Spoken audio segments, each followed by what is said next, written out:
Hello everyone, I'm going to begin the Lab 6 overview. It's a pretty straightforward lab falling in line with the other labs. Lab 6 focuses on the kingdom fungi. And it tells you here fungi are an ancient monophyletic group of enormous ecological and social importance. All good biologists are keenly aware of them, and fungi have vastly different lifestyles from animals and plants. Now, monophyletic has the same definition of clade. It's a group of taxa that consists of a common ancestor and all its descendants.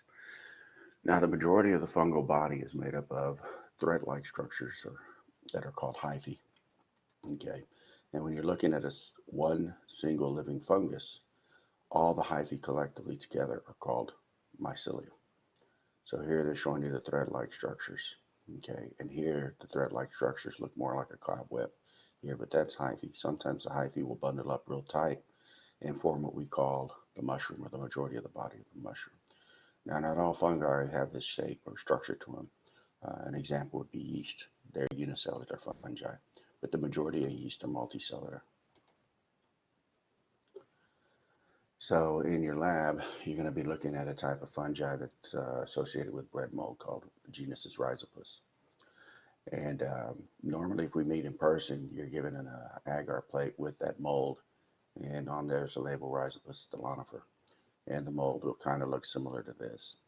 And then you would look at it under a stereoscope or a dissecting scope and magnify it, and you would notice that this actually looks more like a bunch of little threads.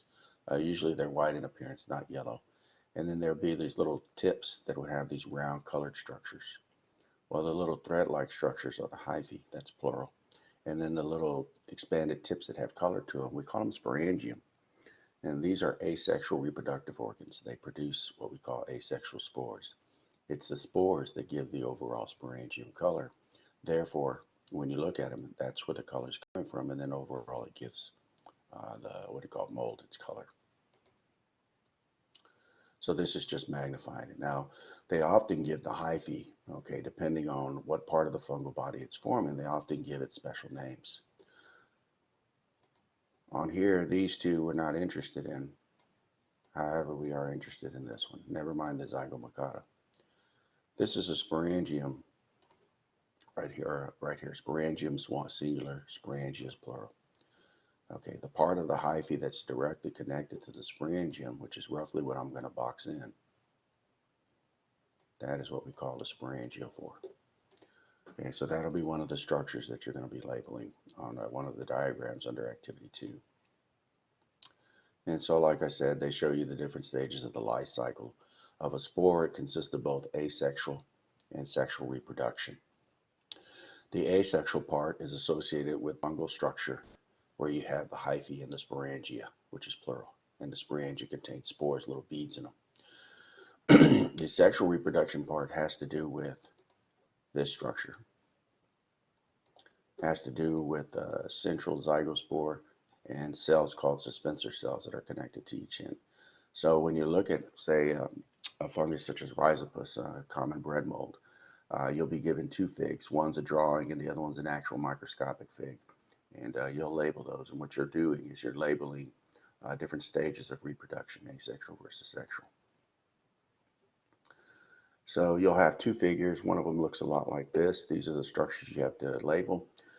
You don't have to label, look for everything on each figure I've given you. Okay, between the two figures I've given you for Rhizopus, you should be able to collectively be able to label everything. It's just some of the labels may be only on one figure, some of the labels may only be on the other figure. So activity 1 is just definitions. Activity 2 is divided into 3 parts. The first part, you focus on Rhizopus. This is more information background I'll let you look at. The second part, B, focuses on another fungus called Peziza. Okay, this fungus, when you look at it, it has a different structure to it. You're going to label these different parts of it. The hypha, which is singular, hyphae is plural. I don't care which one you use. Ascocarp, which is the entire structure that basically looks like hair to me. Strands of hair running up and down. And then the ascus, which are sac-like structures that they show you here. Well, an ascocarp is made up of many of these ascus, or what we call plural, asci, A-S-C-I, which is here. And each of these sac-like structures contains spores called ascospores, so they show you that here. So this figure gives you more than enough for what you need. You have one pick to label, so you should be able to find everything on that label. Then it'll take you into part C, which focuses on a mushroom. What we call the mushroom, this part right here, goes by two terms. So this part right here goes by two terms, what we call a mushroom. It's a fruiting body, which I have over here. However, technically it's known as a basidiocarp. It's a reproductive structure. You can see what you don't see, okay, whenever you see mushrooms just growing out in the wild, is what's beneath the ground. Okay, the majority of their bodies made up of these thread-like structures called hyphae. Collectively, all the hyphae that contribute to the formation of one fungus we call mycelium. But some of that hyphae starts to grow above the surface and tightly bundle together. And it forms different parts of what we call a fruiting body or basidiocarp. This structure here is a reproductive structure. Under the bottom here are what we call gills, okay, that produce spores, what are called basidiospores. These are some of the structures you're going to label. So here's the structure to label. Hypha singular, hyphae plural. Basidiocarp is what I want you to use, not fruiting body, okay, or mushroom.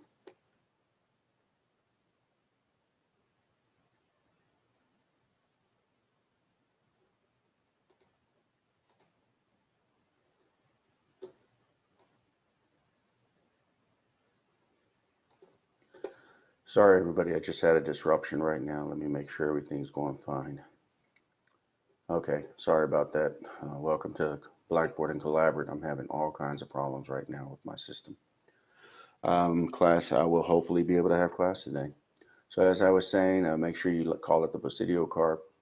Be able to label the different parts of the basidiocarp, the pileus, the stipe, the annulus, which is located on the bottom, and it covers the gills. Now the gills right here, you should be able to label on both. The pictures I gave you of the actual basidiocarp, which is just simply the white mushroom, but also I've given you a couple of microscopic pictures from some slides you would have looked at had we met in person. And on those slides, you not only should be able to also again label the gills, but these two structures, the basidium and the basidiospores.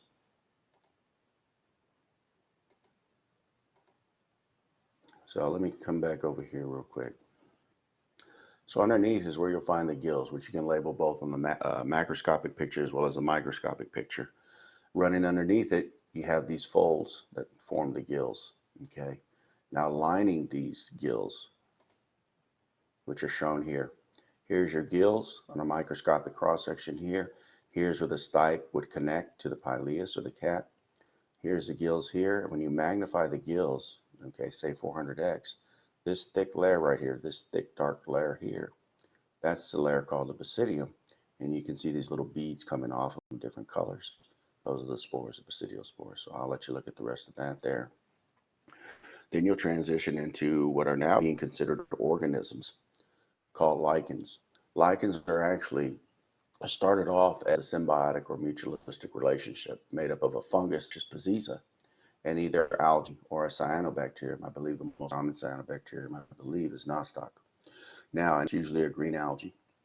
Now, the algae or cyanobacterium gets protected. It gets protected environment, shading from the intense sunlight, protection from herbivores.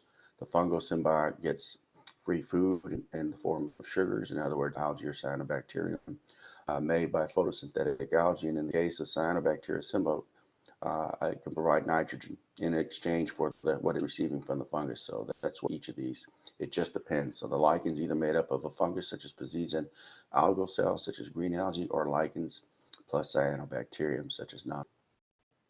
Now lichens are found in habitats where neither fungi nor algae would typically be able to survive because of this close interdependent relationship. In other words, because the mutualistic relationship has become so strong, lichens are starting to be, or are considered by some, to be their own individual organisms of what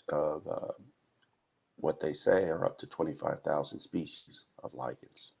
Now these lichens you can see every day walk if you go walking on trails and you look at the trees, especially the tree trunks and the bark, you'll see lichens growing if you pay close attention. The most common, so when lichen growth occurs, the growth of lichen appears as one of three types of growth forms. Okay, crustose, foliose, and fruticose. This will be the next activity. You're given a picture that a student brought in.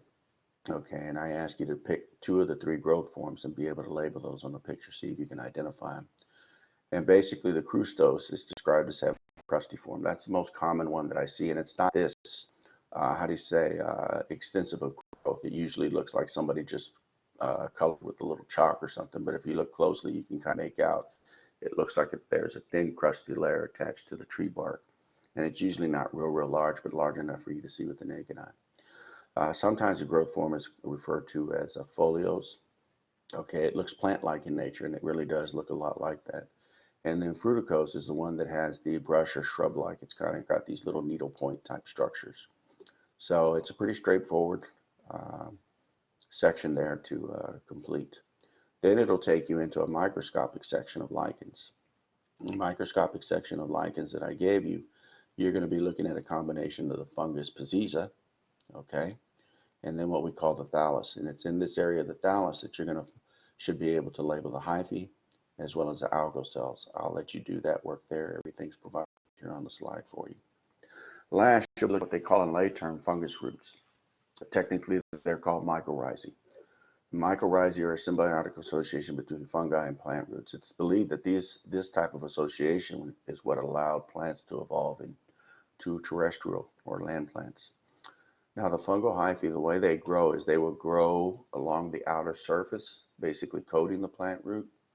Okay, but they will also grow into the plant tissue. And when they grow into the plant tissue, sometimes we call it endotropic mycorrhizae because the hyphae of the fungus that grows into the plant tissue will actually penetrate the cell wall of some of the plant cells.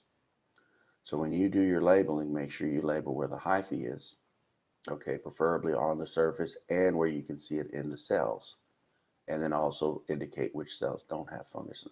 Now, in the microscopic picture I gave you, due to the type of treatment they took the plant, the cross section of the plant root through, all that's left of the plant cell is the cell wall. So see if you can make that out when you do the labeling, but it's not a whole lot to label. Okay, and this is a figure I gave you. So everything you need is here. It tells you in the lab, hey, look, use Lab 6 PowerPoint, use your class notes, the text, chapter 31, and use those. But I've pretty much given you the majority of what you need in this PowerPoint, okay? All right, y'all take care now. That's the end of the overview.